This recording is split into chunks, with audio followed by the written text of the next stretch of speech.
The envelope hit the table before I could process what it was. Not slid, not placed. Hit. The way a man puts something down when he wants everyone in the room to hear it land. The chatter around me stopped in sections. First the people closest to us, then the ones by the window, then the back of the room, until the only sound left was the soft instrumental playing from the speaker in the corner, and the quiet hum of 200 people deciding whether to breathe. I had spent 27 years building a reputation in this city. Senior Vice President at Brookside Regional Medical Center, founder of Delaney Health Consulting, the woman they called when something needed to get done and done correctly. This room, these faces, were the proof of that. Donors, physicians, department heads, board members, community partners. People Wendell knew would be talking about this before the valet line cleared. And Wendell Tharp had just turned my retirement gathering into the stage for something he believed would corner me publicly before I had time to react privately. He was dressed well. He always dressed well. That was the thing about Wendell. He understood the importance of appearance. He stood across the table from me with the kind of stillness that told me he had rehearsed this moment. Not emotionally, logistically, the timing, the witnesses, the pressure of a room full of people watching a woman decide whether to break apart in public. His attorney's name was already on the paperwork. Douglas Peel. I had seen that name before, in a context Wendell did not know about. I picked up the envelope. If you are watching this and you have ever had to hold yourself together in a room full of people while something inside you was coming apart, you already know what the next 30 seconds felt like. I am Rayatha Delaney. And I need you to stay with me because what happened after I opened that envelope is the part nobody in that room saw coming. What time are you watching this? Drop it in the comments. I read every single one. I read every page. Not quickly, carefully, the way I read every document that crossed my desk for 27 years. My hands were steady.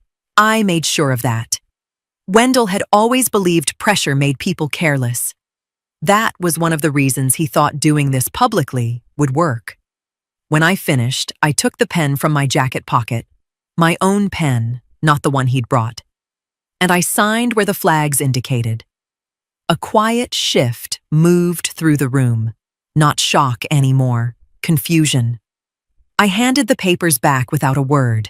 Then I leaned in close enough that only he could hear me, and I said 7 words. The pension, the firm, the record, all mine. Something moved across his face. Just for a moment, a flicker of something that wasn't quite certainty anymore. Then it was gone.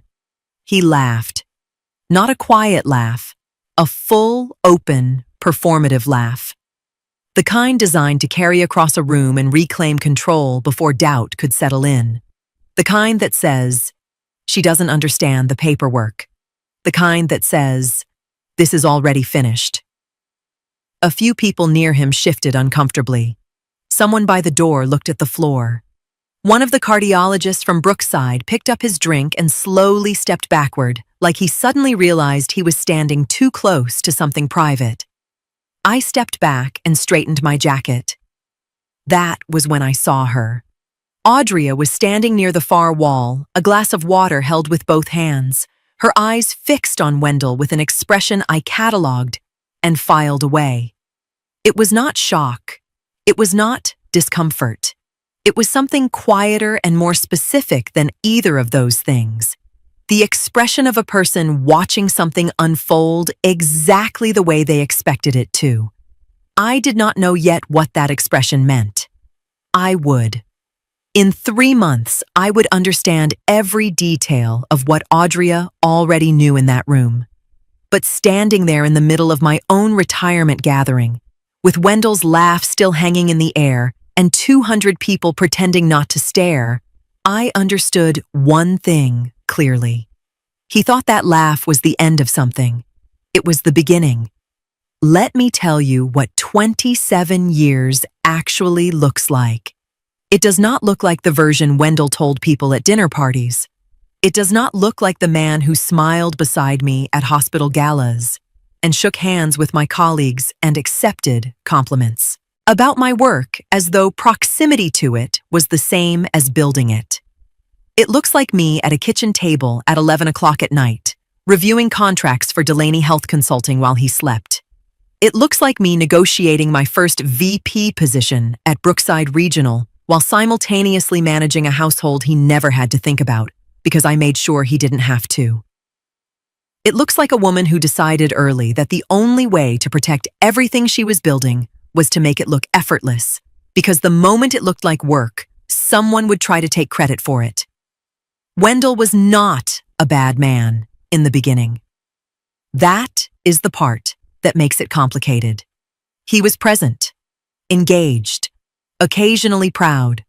He contributed a steady income, a stable household name, a partner who showed up when showing up was easy. But there is a specific kind of man who can walk beside a woman building something extraordinary and slowly, quietly, begin to resent the fact that it is extraordinary. He does not announce the resentment. He doesn't even name it to himself. It just begins to collect. In the way he rephrases your accomplishments when he repeats them to others, in the way he positions himself at the center of stories you lived without him, in the way he stops asking about your work and starts making small comments about how much time it requires. I noticed. I always noticed. I simply chose, for years, to file it under the category of things marriages absorb. The first thing I could not file away was a Sunday evening in the spring. Tercel and Audria had come for dinner. Wendell was talking, holding court, the way he did when there was an audience. And Audria made a quiet, precise observation about something he had just said. Factually correct. Calmly delivered. Wendell looked at her for a moment the way you look at something that has made an inconvenient sound, and then he continued as though she had not spoken. Tercel did not react. I watched Audria's face settle into a specific kind of stillness. Not embarrassment, something older than embarrassment. Recognition. She had been here before. I filed that away too. The thing that ended my trust in Wendell did not announce itself. It was a Tuesday. Ordinary in every way except for one detail, his phone, face down on the kitchen counter, which was not where he usually left it. He had gone to shower. I did not touch the phone. I did not need to. What I needed was already in front of me. The deliberateness of the placement, the angle of it, the fact that a man who had never been careful with his phone was suddenly being very careful. I stood in my own kitchen and understood something that I would spend the next several months confirming. I did not cry. I did not confront him that night. I went back to my desk, opened my laptop, and pulled up a document I had been drafting for the consulting firm's next quarter. And while my fingers moved across the keyboard, one part of my mind, the quiet, precise part that had kept me alive in boardrooms for 27 years, began to watch my husband the way I watched everything that required managing. Carefully, completely, without him knowing. My assistant knocked twice before opening the door. "Mrs. Tharp is here. She says she doesn't have an appointment, but send her in." I had not spoken to Audria outside of a family context in several months. We were cordial, genuinely so, in the way that two women can be when they recognize something in each other that the men around them have never bothered to notice. But this was my office, my professional space, and Audria had never come here uninvited. She walked in carrying herself the way people do when they have made a decision that cost them something to arrive at. Straight back. Careful steps. She sat down across from my desk and placed both hands flat on her knees, and that was when I knew. Her hands were pressing down, steadying herself. I did not rush her. She started with the practical details, the way people do when the emotional ones are too heavy to lead with. 4 months ago, she was precise about the timing. She had been in the kitchen at their house when Wendell called someone from the living room. He had not closed the door completely. She had heard a name, Douglas Peel. She had heard a date that matched my announced retirement exactly. She had heard the word pension used 3 times in 4 sentences, followed by the phrase before she can protect it. She stopped, looked at her hands. "There was a woman's name," she said. "Desiree." The room was very quiet. I watched Audria gather herself for what came next. And what came next was the real reason she was sitting in my office. Not the phone call, not the date, not even Desiree. Christmas, 8 months prior. Tercel had stepped outside to take a work call. Wendell had looked at Audria across the kitchen counter and said something to her that she repeated to me now in a voice so flat. It told me she had drained every emotion out of it just to get the words out. I will not repeat what he said here. What I will tell you is that it was specific enough to confirm he had been thinking this way for a long time, and cruel enough that no woman should have had to absorb it alone in a kitchen on Christmas, while her husband stood 30 feet away discussing football scores on the patio. "He'd been drinking," Audria said quietly after a moment, not excusing him, clarifying him.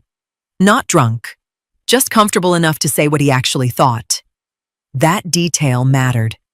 Because monsters are easy to identify. Comfortable people are harder.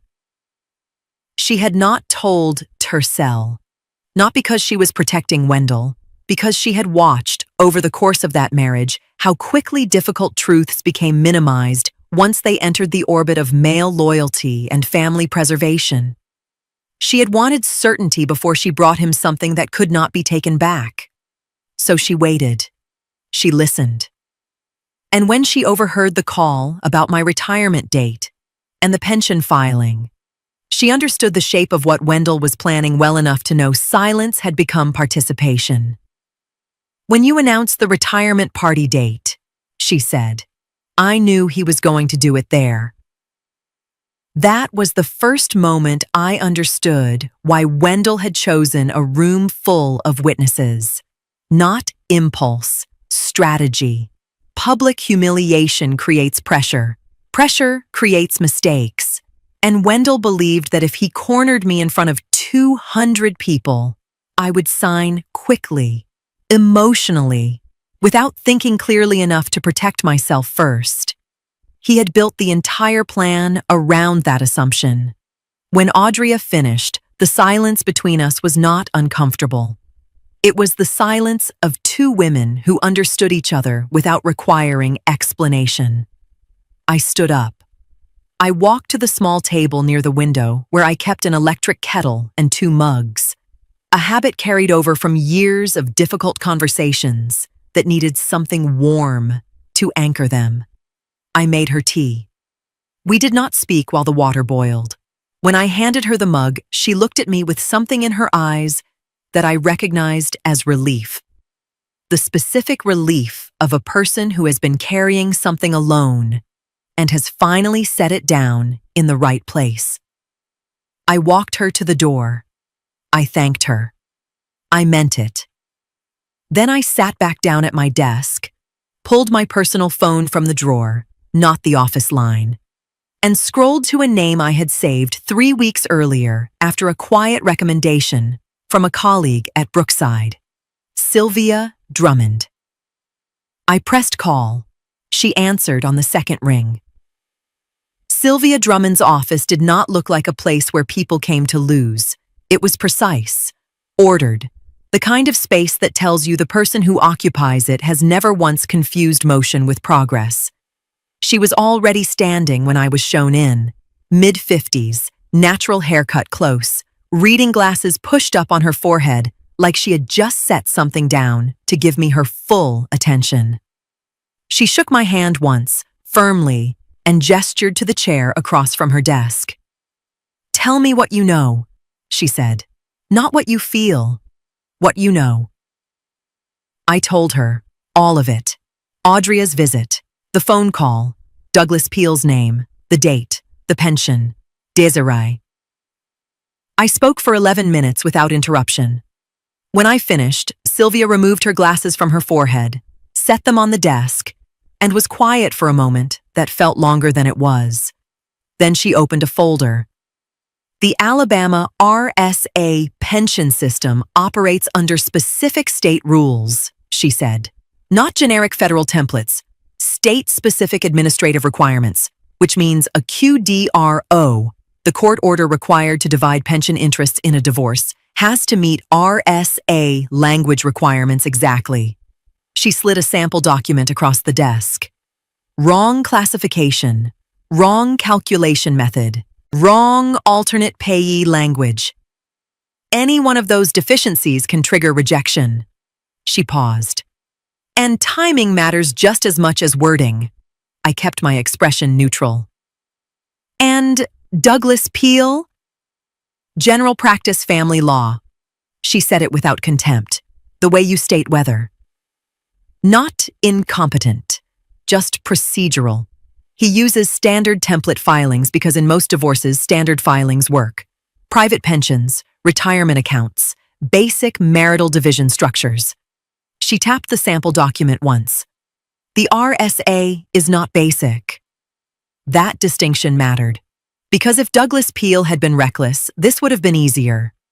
Reckless people make visible mistakes. Careful, overconfident people are harder to manage because they usually believe experience is the same thing as specialization. What happens if he files standard language? I asked. The RSA rejects it and sends it back for correction if the administrative window is still open. Sylvia folded her hands. But every correction attempt consumes time, and retirement systems move on their own schedule, not the attorney's. She held my gaze. Once retirement elections finalize and benefit processing crosses certain thresholds, corrective review becomes substantially harder, sometimes impossible depending on timing and structure.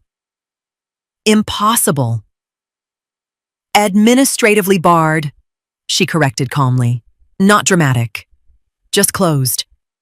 The room was very quiet. Sylvia leaned back slightly in her chair. And I need you to understand something else. If Douglas realizes quickly that he is outside his depth and brings in pension counsel immediately, this changes. A specialist could identify the deficiencies early enough to preserve review rights before activation completes. So, this only works if he stays procedural. It only works if he stays confident in standard practice long enough to lose time, she said. And even then, there are no guarantees. The RSA can reject a filing and still allow cure if the timing remains open. That mattered more than false reassurance would have. I want to be very clear about that, Rayatha, Sylvia continued. You are not walking into a guaranteed victory. You are managing timing, preparation, and probability. This was the moment I understood what kind of attorney Sylvia Drummond was. She did not sell certainty. She sold clarity. What about the firm? I asked. Delaney Health Consulting is in your name. Established before the marriage? Re-established and restructured 4 years into the marriage. But the founding documentation is mine. Then we document the restructuring trail, establish what qualifies as marital contribution versus independent growth, and formalize everything that already exists. She made a note. The firm is defendable, but it has to be documented correctly before he starts digging through discovery. She looked up at me. The pension is his real target. That is where his strategy lives or dies. The room was quiet for a moment. I looked at the folder in front of her, already tabbed, already organized, and understood that Sylvia had done preliminary work before I walked through the door. She had known, from the shape of my phone call alone, what kind of case this was going to be. I asked her the only question that mattered. If I retire on the date already announced, the date he has built his entire strategy around, what does his filing window actually look like? Sylvia looked at me for a moment. Then she picked up her pen, wrote a single figure on a notepad, and slid it across the desk. I looked at the number. I looked back at her. There was risk in it. Real risk. If Douglas corrected the filing fast enough, if he brought in a specialist early enough, if timing shifted even slightly, the outcome changed. But Wendell believed he had already won. And certainty makes people slow. Then I won't change the date, I said. The most dangerous thing a woman can become is quiet. Not silent, not withdrawn. Quiet. The specific, deliberate quiet of someone who has made a decision and is now simply executing it. No announcement. No visible urgency. Just the steady, methodical work of a woman who has spent 27 years understanding exactly how things get built, and therefore exactly how they get protected. The 3 months between Audria's visit and the retirement gathering were the most focused months of my professional life. And nobody knew that except Sylvia. Not Tercel, not Phyllis, not Wendell. Especially not Wendell. The first thing Sylvia and I addressed was the consulting firm. Delaney Health Consulting had grown considerably since the early years of the marriage. Client base expanded, contracts with 3 county health departments, a staff of 9. Wendell had never been involved in its operations. But involvement is not required for a claim. Duration and marital proximity can create arguments even where direct contribution does not exist. Sylvia identified every document that needed formalizing, every operating change that needed clearer timestamping, every separation between personal and business assets that needed to be reinforced before discovery began. We were not inventing ownership. We were tightening documentation around what had already existed for years. That distinction mattered, because if this ever reached a courtroom, appearance alone would not protect me. Paperwork would. Each week I met with Sylvia for 1 hour. We reviewed what had been completed, what remained, and whether anything had shifted in the landscape. She never used more words than necessary. I respected that about her. And there were moments, several of them, when she reminded me the outcome was not guaranteed. If Douglas brings in pension counsel early, she said once without looking up from her notes, the RSA issue becomes significantly harder to contain. Another time, if discovery turns up commingling we haven't accounted for, we adjust. Not panic, adjust. She refused to let me romanticize preparation into certainty. That was one of the reasons I trusted her. The assets Wendell believed were jointly accessible were, one by one, documented into structures that reflected what they had always actually been. Mine, built by my decisions, sustained by my professional relationships, protected by records that predated his strategy by decades. We did not manufacture anything. We simply made visible what he had chosen never to examine closely. I continued going home every evening. I continued making dinner twice a week the way I always had.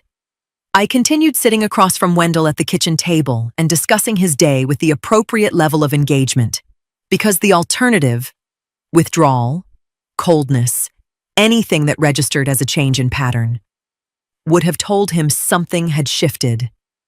And I could not afford for him to know that yet. That was the hardest part. Not the legal work, not the documents, the sitting across from a man I had loved for 27 years, watching him believe he was managing me, and understanding that the most powerful thing I could do was let him keep believing it. Some nights, I lay awake wondering whether Sylvia was wrong about the timing, whether Douglas Peel would recognize the RSA issue early enough to correct course, whether I had already waited too long. I never let those thoughts stay long.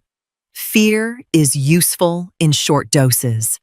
After that, it becomes noise. Clarity is not the same as coldness. I want to be precise about that. What I felt during those 3 months was not hatred. It was not bitterness. It was something closer to the feeling I had in the early years of building the firm. The particular focus that arrives when you understand exactly what is at stake, and you decide, without drama, that you are not going to lose without a fight. The night before the retirement gathering, I sat at my desk after Wendell had gone to bed. Sylvia had confirmed 2 days earlier that everything presently within our control was in order. The documentation was clean. The restructuring was complete. The exposure points we could address had been addressed. The rest depended on timing. I thought about the envelope I knew would arrive tomorrow. I had known its contents for 4 months. I said the 7 words out loud once, quietly, to no one. The pension, the firm, the record, all mine. They sounded calm, not victorious, prepared. I turned off the desk lamp and went to bed. The divorce filing came through on a Wednesday. I sat with the documents for an hour before I did anything else. Not because I was surprised. I had been expecting them since the retirement gathering. But because there is a difference between knowing something is coming and holding the paper version of it in your hands. It makes it real in a different way. Flatter, more permanent.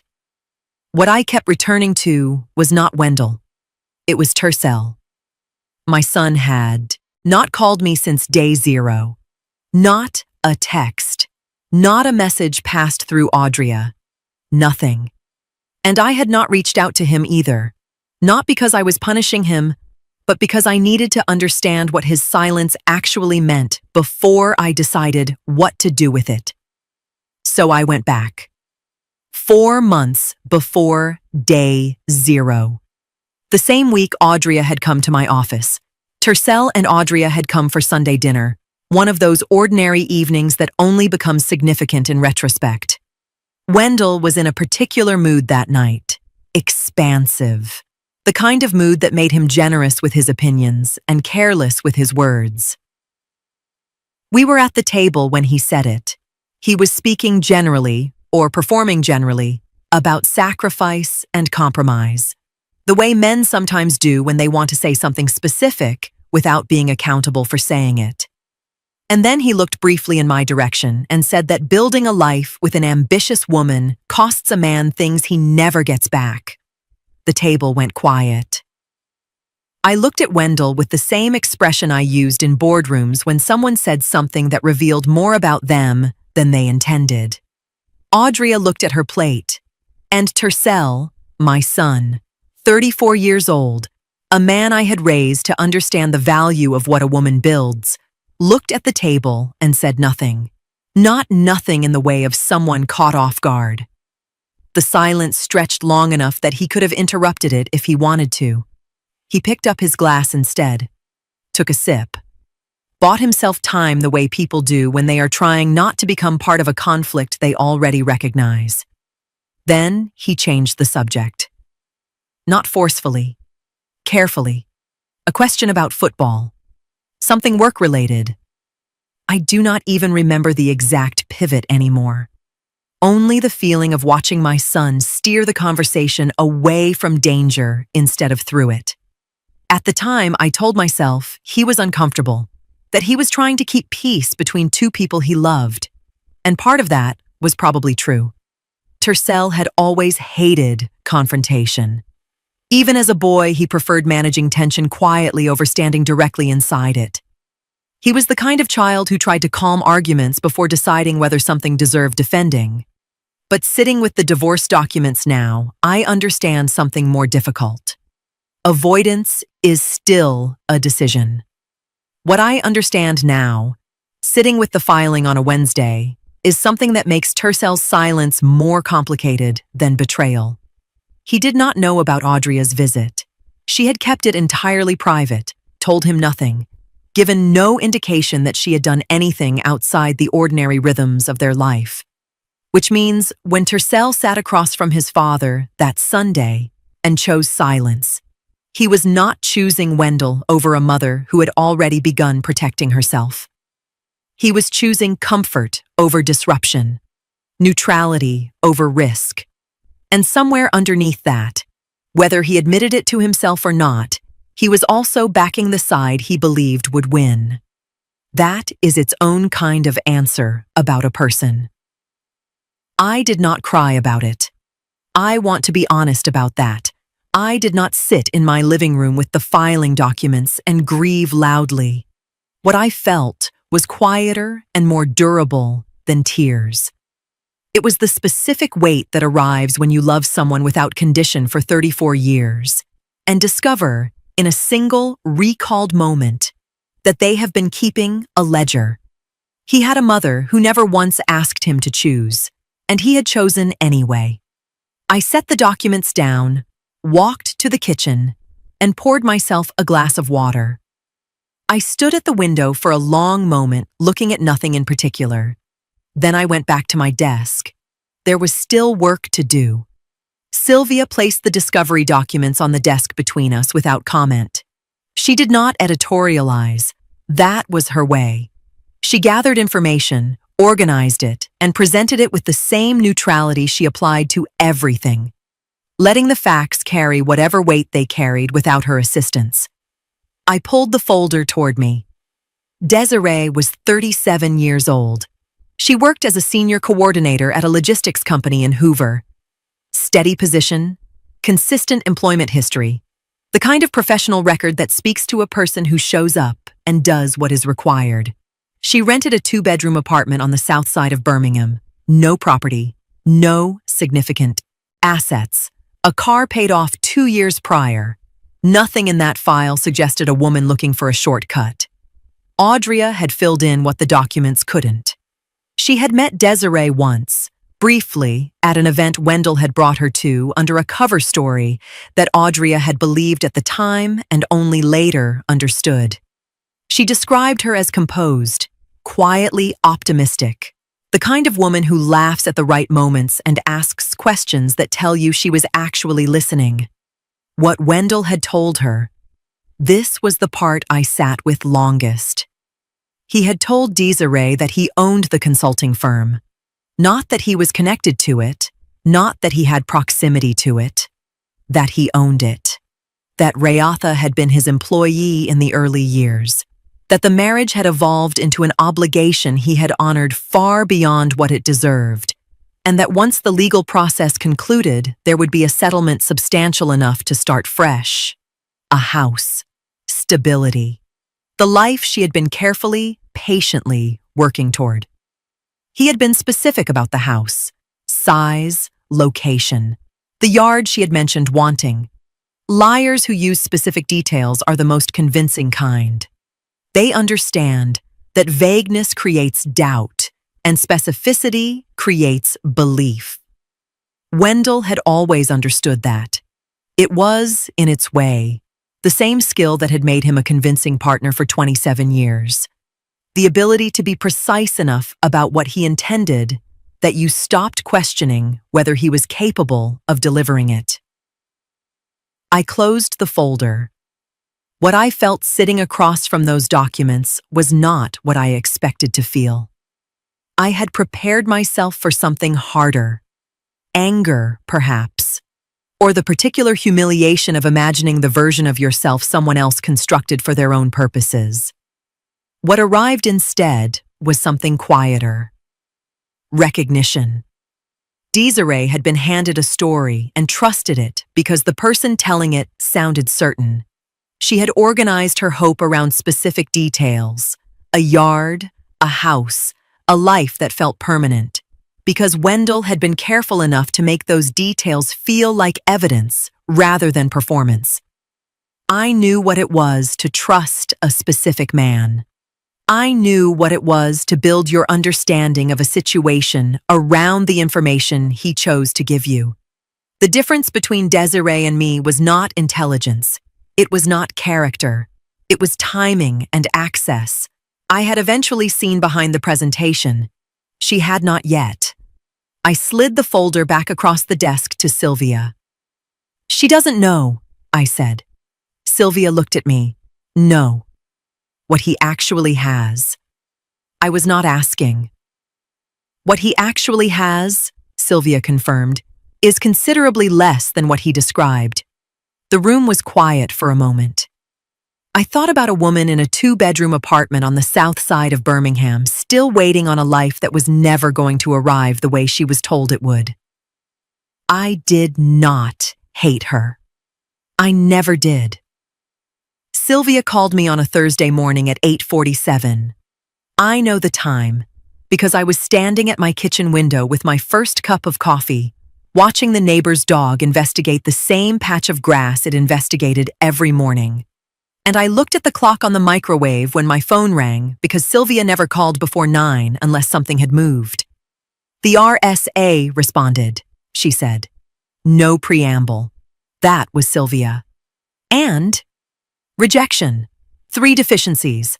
Wrong plan classification. He filed it as a private defined benefit structure instead of a state-administered RSA account.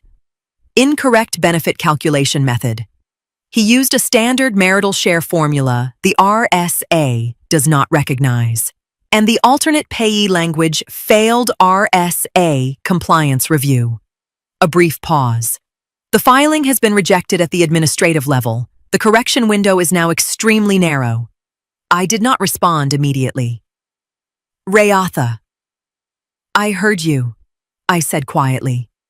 "Thank you, Sylvia." I set the phone down on the counter and stood there for a moment with my coffee cooling in my hand. I want to be careful about how I describe what I felt in that moment, because it was not what most people would expect. It was not triumph. It was not relief, exactly. What arrived was something slower and more precise than either of those things. It was the feeling of a mechanism completing, the quiet, almost administrative sensation of watching something work the way it was designed to work. I had known this was the likely outcome since Sylvia first explained the RSA requirements 4 months earlier. I had structured everything around timing, preparation, and the possibility that Douglas Peel would treat the filing like a routine pension division instead of the specialized administrative process it actually was. But likelihood is not certainty. Until that phone call, there had still been the possibility that Douglas corrected course early, that he brought in pension counsel, that the filing landed before the retirement processing crossed the threshold Sylvia had warned me about. The risk had always been real, and even now, Sylvia had not described the situation as fatal, just damaged. That distinction mattered. An hour later, she called again. "Douglas submitted a request to amend the filing," she said. "The RSA acknowledged receipt, but processing has continued in the meantime. So he moved quickly. Quickly enough to understand he has a problem," Sylvia corrected. "Not necessarily quickly enough to solve it." She explained that retirement systems did not freeze themselves simply because attorneys needed corrections. Elections continued processing. Internal review dates continued moving. And every day spent repairing foundational filing errors reduced the space available for meaningful review before benefit activation locked portions of the process down. "He should have brought in pension counsel before the first submission," Sylvia said plainly. "Now he's correcting while the clock is already running." After we hung up, I left the coffee on the counter and went to sit in the chair by the window, the one I used when I needed to think without a desk in front of me. I thought about the retirement gathering, the envelope hitting the table, the way Wendell had stood across from me with the practiced stillness of a man who believed the hard work was already behind him. I thought about the pen I had brought myself, my own pen, not his, and the 7 words I had spent 3 months making calm enough to deliver without a tremor. I thought about his laugh. That laugh had been the fullest expression of what Wendell believed about me in the end. That I was a woman who could be managed, positioned, outmaneuvered by a man with a plan, and an attorney, and a retirement date circled on a calendar. He had laughed because he was certain. And certainty, in my experience, is the most dangerous condition a person can be in. It stops people from reviewing assumptions that should have been reviewed twice. Douglas Peel was not a stupid lawyer. That was important. He was a lawyer who handled enough ordinary divorce filings successfully that he assumed this filing was ordinary too. 3 deficiencies. Any one of them capable of triggering rejection. All 3 present in a single filing submitted to an institution that published its requirements openly for anyone disciplined enough to read them carefully. The pension claim was not dead yet, but it was wounded badly. And more importantly, retirement processing had already moved forward, while Douglas was now being forced to correct foundational problems under shrinking administrative timelines. That changed the balance of the case. I sat in that chair most of the day, not celebrating, thinking. Because I understood something Wendell still did not. When a strategy depends on timing, delay becomes damage. I did not call Sylvia back until the following morning. When she answered, I said simply, "What's next?" His name on my screen was still spelled the way I had saved it years ago. Wendell. No last name, no label, just Wendell. The way you save someone when you cannot imagine needing to distinguish them from anything else in your life. I looked at it for 2 full rings before I answered. Riatha. His voice was measured. Careful in the way that people are careful when they have rehearsed an opening and want it to land as spontaneous. I had heard that register from him before. In difficult conversations with contractors, in moments where he needed to reframe something that had not gone the way he planned, he was performing reasonableness. Wendell.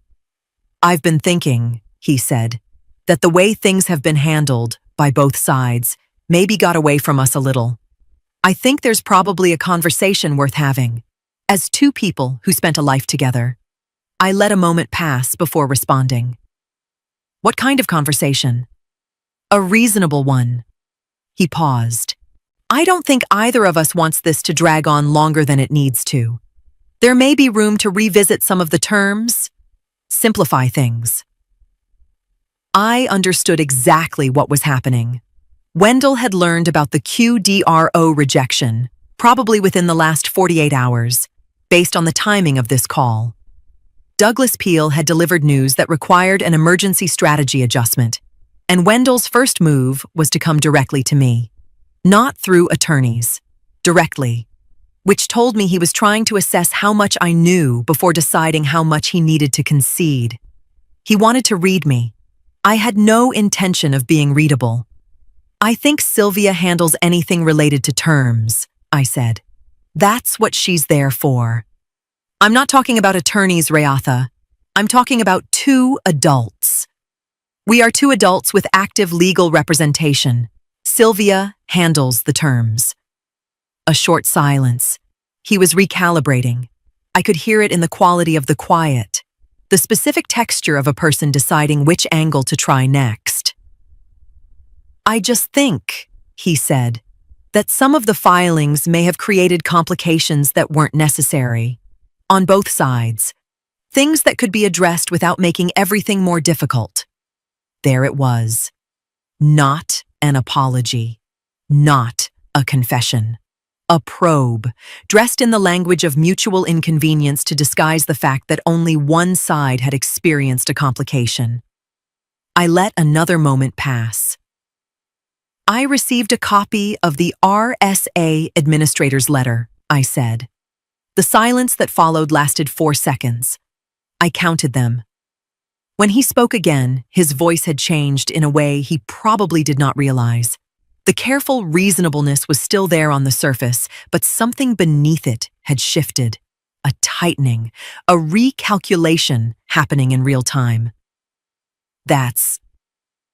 There are processes for addressing those kinds of administrative responses, he said.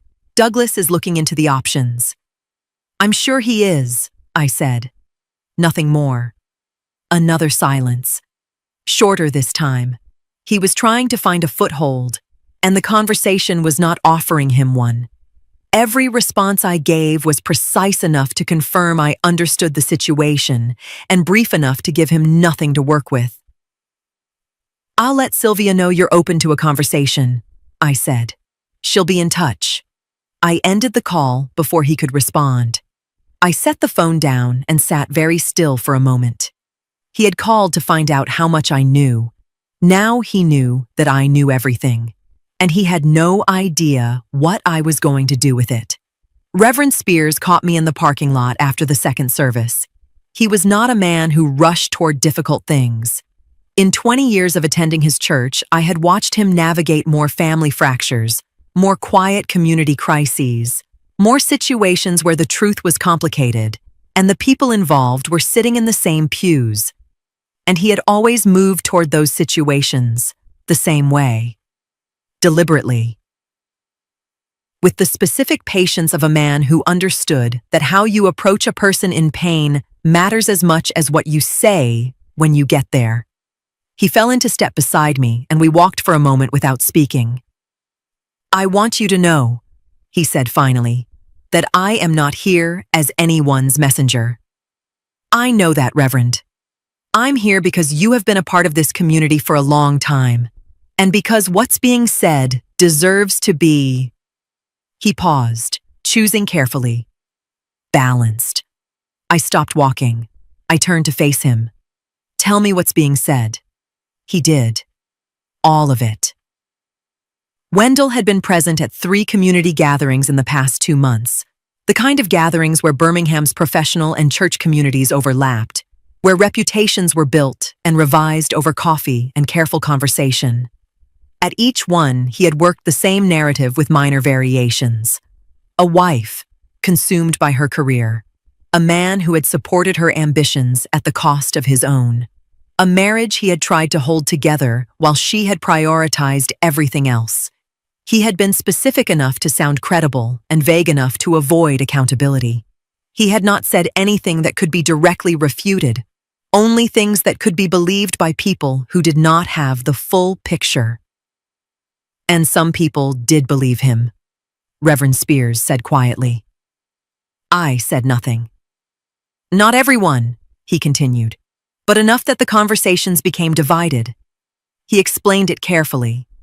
Some people saw a husband embarrassed publicly at a retirement party and reacted emotionally before they reacted logically. Some older couples in the church viewed divorce itself as failure, regardless of circumstances. A few men sympathized with the idea of living in the shadow of an accomplished wife. One woman had said she could not imagine building a marriage where work did not eventually come first. Not a tax, not cruelty, just people fitting incomplete information into the shapes of their own lives. That felt more honest to me than universal support would have. Reverend Spears delivered all of this without editorializing. He was, in his way, doing exactly what I did, presenting information and allowing it to carry its own weight. When he finished, I looked at him for a moment. Then I opened my bag and took out a small notebook, the kind I carried for exactly these situations, because a woman in my position learned early that memory is disputable and documentation is not. I had written 3 dates on the first page that morning before service. I had known, from the moment Phyllis mentioned the gatherings 2 weeks ago, that this conversation was coming. 3 dates, I said. That's all. I showed him the notebook. My announced retirement date, the date Wendell's attorney filed the pension order, and the date the RSA rejected that filing. I kept my voice level. I'm not asking you to take sides, Reverend. I'm asking you to hold those 3 dates next to the narrative you just described and tell me what the sequence says. He looked at the notebook for a long moment. He was a man who understood sequences, who had built a ministry on the understanding that the order in which things happen tells you something that the events themselves, standing alone, cannot. And because he was honest, he did not answer immediately. I respected him more for that. Finally, he handed the notebook back without a word. But something in his expression had shifted. Not certainty, recognition. We stood there for a moment in the parking lot with the late morning sun coming down flat and warm across the asphalt. I appreciate your time, Reverend, I said. He nodded once. Then he turned and walked back toward the church entrance. slowly, the way he walked toward everything that required thinking about. I watched him go. I did not need to follow. I did not need to manage what happened next. The sequence would do that on its own. Truth, in my experience, does not need a spokesperson. It just needs to be placed in the right hands. Phyllis chose the restaurant. That told me something. She was not a woman who made casual selections. Every choice Phyllis Garrett made had a reason behind it. Which table she requested, which day she suggested, which version of a conversation she was prepared to have before she sat down. We had worked alongside each other at Brookside Regional for 19 years. I knew how she operated.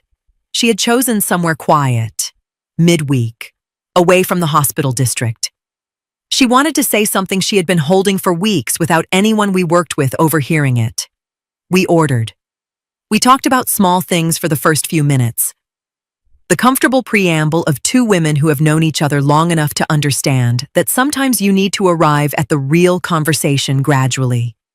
Then Phyllis set down her fork, folded her hands on the table, and looked at me with the expression I had been expecting since she called to suggest lunch.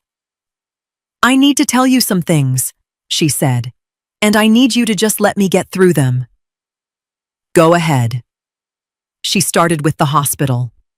The consensus among senior staff, unspoken, the way institutional consensus usually is, expressed through tone and omission rather than declaration, was that what Wendell had done at the retirement gathering had been noted and categorized, not discussed openly, simply filed. The way professional communities file things that reveal character. Several colleagues who had once been cordial with Wendell had become unavailable in the specific way people become unavailable when they decide someone is no longer worth the social investment. Invitations shortened, conversations cooled, follow-up calls disappeared, not punishment, recalibration. But not everyone landed in the same place. Phyllis added carefully.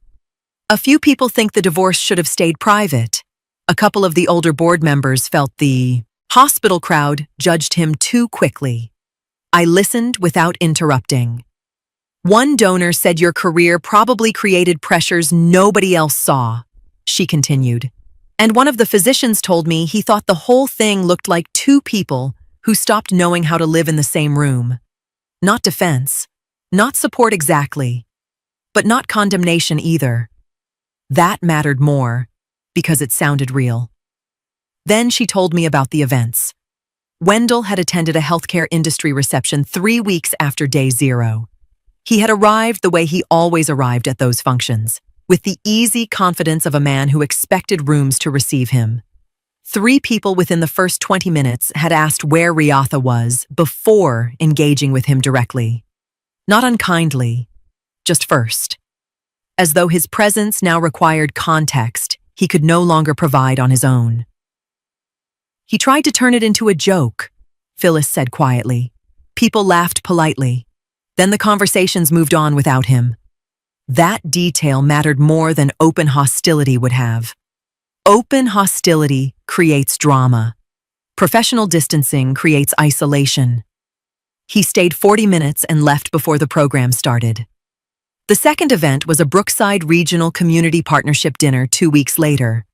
His name was not on the program. He attended as a guest, which was what he had always technically been. Phyllis said, with the particular gentleness of someone delivering a truth they had carefully considered before saying aloud. A guest. Present because of my affiliation, my relationships, my 27 years of institutional investment. Without me beside him, the rooms were the same rooms. The people were the same people. But the doors opened differently. Then Phyllis said something she had clearly debated saying before lunch even started. He kept trying to tell people the divorce was mutual, she said, that the timing had just surprised everyone. I looked at her. And nobody believed that either. She hesitated. Not nobody, she corrected quietly. Some people wanted to. Especially the ones who already thought successful women asked too much from marriages. But the people who actually worked beside you for years? She shook her head once. No, they saw it for what it was. The room between us went quiet for a moment. That was the real shift, not gossip, not scandal, pattern recognition. Professional communities survive by learning how to read character quickly, hospitals especially. You spend enough years in executive spaces and you develop instincts about people who perform integrity versus people who carry it naturally. Wendell had mistaken proximity for ownership for so long that he genuinely believed the rooms would keep receiving him the same way after removing the woman who built the relationships holding those rooms open. I listened to all of it without interrupting. Phyllis was not telling me this to satisfy my ego. I knew her too well for that. She was telling me because she had watched something happen at that retirement gathering that unsettled her deeply. And she needed me to understand that the people who mattered had seen it clearly.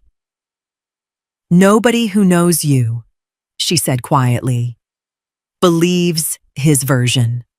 I looked at her across the table. 19 years.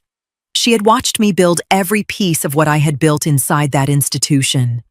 She had been in rooms where I was the only woman, the only Black executive, the only person who had to be twice as prepared to be taken half as seriously. She knew exactly what borrowed access looked like. So did I. Thank you, Phyllis, I said. She picked up her fork. We finished lunch. Audrey called on a Saturday morning, not a text, a call, which told me before she said anything that what she was carrying was too specific for a message. I answered on the second ring, and she went straight to it the way she always did, without preamble, in that careful, measured voice I had come to understand, was not coldness, but precision. I thought you should know, she said. Desiree ended it with Wendell. It happened Thursday. I did not respond immediately. I moved from the kitchen to the chair by the window, the same chair I had used the morning Sylvia called about the RSA rejection, and sat down. How do you know? Someone who knows her mentioned it, and she confirmed it herself when a mutual contact asked directly. Audrey paused. She wasn't quiet about why.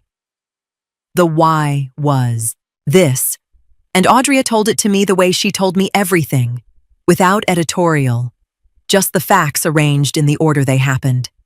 Sometime in the weeks following the QDRO rejection, the story had traveled the way stories travel in Birmingham, through professional adjacency, through the particular overlap of healthcare administration, legal offices, and social networks, where people know each other well enough to connect details without being directly told to. Not gossip, exactly. Recognition. Desiree worked in logistics in Hoover. That world sat close enough to the edges of the world where the RSA filing story had begun surfacing quietly. Someone mentioned the consulting firm, mentioned the pension issue, mentioned the rejected filing. Not dramatically. Just conversationally enough for a woman already sensing cracks to start asking questions. And Desiree did what intelligent people do when something stops sounding right. She went looking. Public business filings are not hidden documents. The ownership structure of Delaney Health Consulting, documented, time-stamped, formally structured long before the retirement gathering, was a matter of public record. What Desiree found when she looked told her in plain language what Wendell had never said plainly. The firm was not his, had never been his. But according to Audrey, she did not leave immediately after finding that out. First, she confronted him. Wendell told her the filings were misleading. That ownership structures had been arranged for tax purposes during the marriage. That Sylvia was deliberately slowing access to marital assets. That the pension issue was temporary and already being corrected. And for a short time, Desiree believed him enough to stay.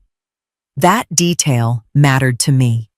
Because intelligent women do not usually abandon entire futures over one uncomfortable conversation. They look for explanations first.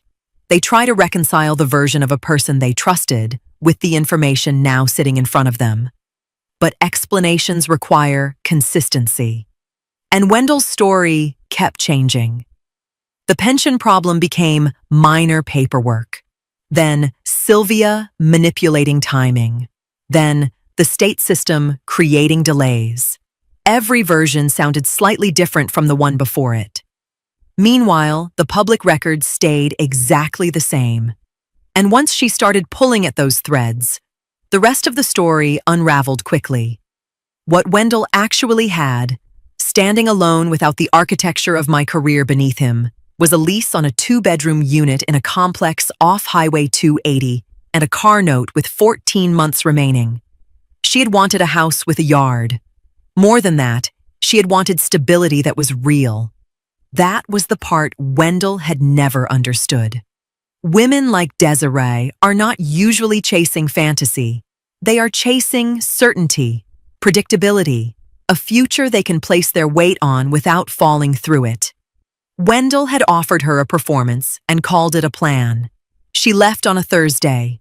No public confrontation, no dramatic exposure scene that anyone witnessed. She simply stopped participating in the version of the future Wendell had been selling her. Audrea finished and the line was briefly silent. "Thank you for telling me," I said. "I thought you deserved to know." After we hung up, I sat in the chair for a while without moving. I was not thinking about Desiree with satisfaction. What I felt was something more specific and less comfortable than that. The particular weight of watching a man arrive at the exact destination his choices had been building toward, and understanding that no version of this outcome felt like victory. Wendell had constructed an entire future around a version of his life that existed mostly inside his own telling. He had been specific about it. The house, the resources, the life waiting on the other side of a divorce he had spent months engineering. He had convinced someone to believe it. And now he was standing in a 2-bedroom unit off Highway 280 with a damaged pension claim, a car note, and a Thursday that had stripped the fantasy down to what was actually there. He was holding none of what the plan was supposed to produce, not one piece of it. I stood up, went to the kitchen, started the coffee. There was one thing left. Sylvia's office was the same as it had always been. Ordered, precise, the kind of room that does not change based on what is happening inside it, which was, I had come to understand, entirely intentional. Sylvia operated in a space designed to communicate that whatever you brought through the door, the room had seen worse and remained standing. She had the documents laid out before I sat down. "I want to walk through everything in sequence," she said. "No summaries, every item in full." I nodded. She started with the pension. "The administrative correction window closed 14 days ago," she said. "The RSA confirmed in writing that the filing deficiencies could not be cured within the remaining processing timeline after retirement activation." She slid the letter toward me. "The issue was not one mistake," she continued calmly. "It was cumulative structural deficiency combined with timing. Douglas attempted corrective filings after the initial rejection, but the retirement election had already moved into benefit processing status by then. Once that happened, alternate payee review became substantially restricted." I read the letter once. Sylvia continued before I could speak. "He also consulted pension counsel after the second rejection notice, but by that point, the RSA had already classified the matter as administratively late. There was no judicial shortcut available to reopen the review window after activation." No triumph in her voice, no performance, just facts. Wendell's pension claim was not delayed. It was not awaiting reconsideration.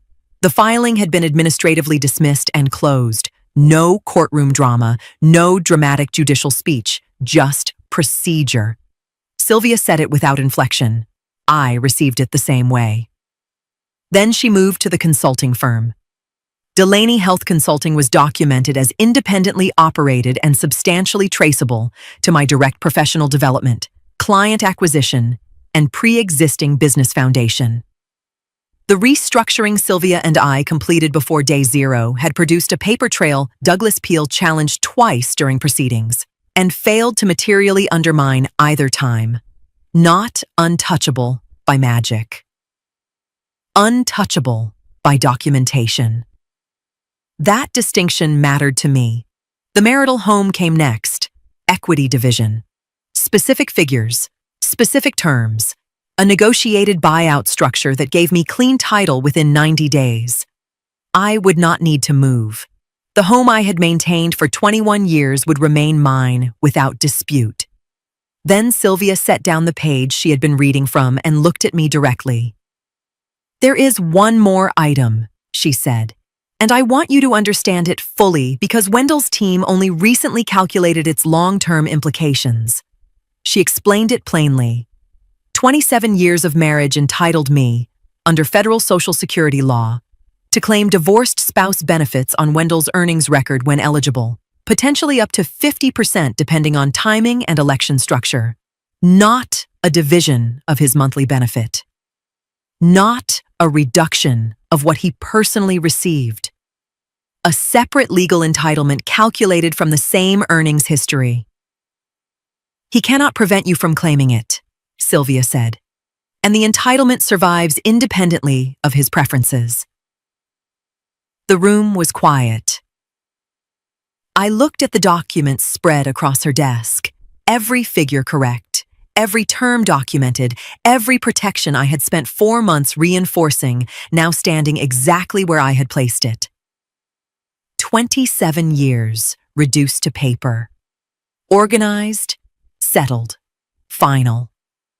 I had imagined, in the months of preparation, that this moment would feel larger somehow. A release, perhaps, or the satisfaction of watching a plan complete itself exactly the way I intended. What I actually felt was stillness, not emptiness. Something more considered than that. The particular quiet of a woman who fought for something she should never have had to fight for and won every piece of it, while understanding that victory does not return the energy required to survive the fight itself. I thought about the retirement gathering, the envelope, the laugh, the certainty. Wendell had built an entire strategy around the assumption that I would respond emotionally while he responded structurally. What he never understood was that structure had always been my language too. I picked up the pen. I signed where Sylvia indicated. When I set the pen down, she looked at me and said simply, "It's done." I straightened the pages in front of me. "Yes," I said quietly, "it is." The doorbell rang at 2:30 on a Saturday. I was not expecting anyone. I looked at the door for a moment before I moved toward it, not from fear, but from the specific instinct of a woman who has spent the last 6 months understanding that unexpected arrivals carry information. I opened the door. Tercel was standing on the porch alone. No Audrea. He was dressed plainly, the kind of clothes a man puts on when he is not trying to present anything, which told me more than a prepared appearance would have. He looked like he had been carrying something heavy for long enough that he had stopped trying to hide the weight of it. He did not say anything immediately. Neither did I. "Can I come in?" he said. Not a question. A request that understood it might be declined. I stepped back from the door. He sat in the living room in the chair across from the sofa. Not the closer one, the farther one, which told me he was not assuming comfort or proximity. I sat on the sofa and waited. This was his arrival. He would have to begin it. "I don't know how to start," he said. "Then start badly," I said. "Just start." He looked at his hands. Then he looked at me. "I didn't know what Audrea had done. I didn't know she came to you. She never told me." "I know she didn't." Something moved across his face. "Then you knew, the whole time, that I didn't have the full picture." "Yes." He absorbed that. The specific difficulty of understanding that his mother had known, for months, that his betrayal was built on incomplete information, and had said nothing, had not used it to soften her position or negotiate his return. "That doesn't excuse what I did," he said quietly. "No," I said. "It doesn't." The room was quiet for a moment. I had thought carefully about what I wanted to say to my son if this conversation ever arrived. Not in anger. I had moved past anger months ago. In clarity. The same clarity I had brought to every other decision in the past year. "What your silence cost you," I said, "was not my respect. You had that before you chose, and you could have kept it. What it cost you was the knowledge of who you are when the stakes are real and the choice is hard. You found out something about yourself that Sunday, at that dinner table, and you have had to live with that answer every day since." He did not look away. "I backed the wrong side," he said. "You backed the side you thought would win," I said. "That's a different thing. And I need you to understand the difference before anything else between us moves forward." The room held that for a long moment. He was 34 years old. He was my son. He had my eyes and his father's jaw and a silence at dinner tables that he was going to have to decide, going forward, what to do with. I looked at him steadily. "I'm not closing this door," I said. "But I'm not opening my arms and calling it resolved because you showed up. What comes next is entirely your decision. What you build from here, with me, with Audria, with yourself, that is yours to construct." He nodded once, slowly. He sat with that for a while. Then he stood, straightened his jacket, and walked to the door. He paused with his hand on the frame. "I'll do better," he said. I held his gaze. "I know you will," I said. "Show me." The coffee was ready before I was. That was new. Not the coffee. The readiness. For most of my adult life, I had woken up already moving, already calculating the first 3 decisions of the day before my feet touched the floor. 27 years of marriage. 31 years of professional obligation. A lifetime of being the person in every room who understood that if she stopped moving, something would go unmanaged. This Saturday morning, I sat down at my kitchen table and did nothing for a while. Just sat. The consulting firm had posted its strongest quarter in 11 years. 3 new county contracts, 2 staff additions, a partnership with Brookside Regional that I had negotiated independently, on my own terms, at my own table, without anyone beside me whose ego required managing. Delaney Health Consulting was not a side enterprise anymore.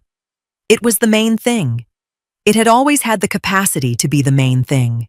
It had simply required the removal of everything that had been compressing it. The gala had been 2 weeks prior. I had not been required to attend. The fellowship naming had been communicated to me in advance. The honor was settled regardless of my presence. I went because I wanted to. Because there is a difference between showing up because you are expected to, and showing up because you have earned the right to stand in a room without apology. The Riatha J. Colston Community Health Fellowship.